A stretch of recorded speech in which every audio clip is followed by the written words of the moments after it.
साताऱ्यामध्ये पाण्याची टंचाई असते, मात्र माण तालुक्यातील एका शेतकऱ्यानं पारंपरिक पीक न घेता एक अभिनव प्रयोग करून दाखवलाय। तो प्रयोग नेमका काय आहे पाहूया।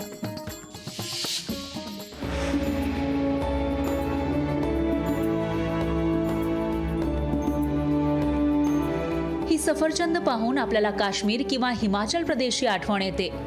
हे पीक तिथंच होतं। सफरचंदाची बाग ही थंड हवेच्या ठिकाणीच फुलते असा आपला समज आहे। तो काही प्रमाणात बरोबर सुद्धा आहे। मात्र साताऱ्यातील जालंधर दडस यांनी माण तालुक्यात चक्क सफरचंदाची बाग फुलवली आहे। साताऱ्यातील माण तालुका हा तसा दुष्काळग्रस्त। इथं सफरचंदाची बाग घेणं म्हणजे कोणालाही अशक्यच वाटलं असतं। पण सांगलीतल्या एका वनविभागाच्या अधिकाऱ्यांनी त्यांच्या शेताला भेट दिली होती, तेव्हा सफरचंदाची बाग होऊ शकते असा सल्ला दिला। त्यानंतर दडस यांनी हा प्रयोग करण्याचं धाडस केलं। सदर रोपे मागवल्यानंतर काश्मीर आणि राजस्थानमधील रोपांचा बी इथं उत्पादन चांगल्या पद्धतीने येते। त्याचबरोबर हॉलंडवरनं आणि इटलीवरनं जी रोपं मागवली त्याचं उत्पादन या ठिकाणी चांगलं येते। पण त्यामध्ये आम्ही काय केलं, अण्णांनी हॉलंडवरनं मागवलेला क्रॉस केलं आणि क्रॉस करून नवीन व्हरायटी डेव्हलप या ठिकाणी केली आहे।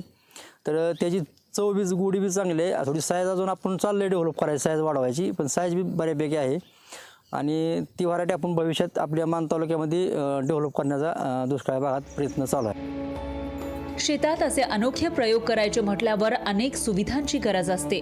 या सुविधा मिळवण्यासाठी त्यांनी शासनाच्या विविध योजनांसाठी अर्ज केला।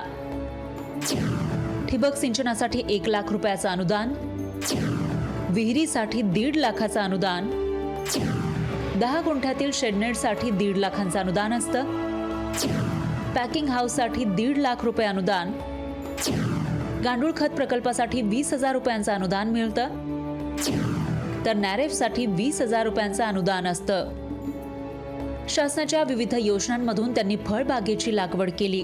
त्यांचा हा प्रयोग यशस्वी होईल असं कोणालाच वाटलं नव्हतं, पण वन अधिकाऱ्यांच्या सल्ल्यानं त्यांनी हा प्रयोग केल्यानं त्यांना यशाची खात्री होती। सफरचंदाची ही बहरलेली बाग त्यांच्या यशाची पावती आहे। इम्तियाज मुजावर, लोकशाही मराठी, सातारा। लोकशाही मराठी ऐका, पहा, जागरूक रहा।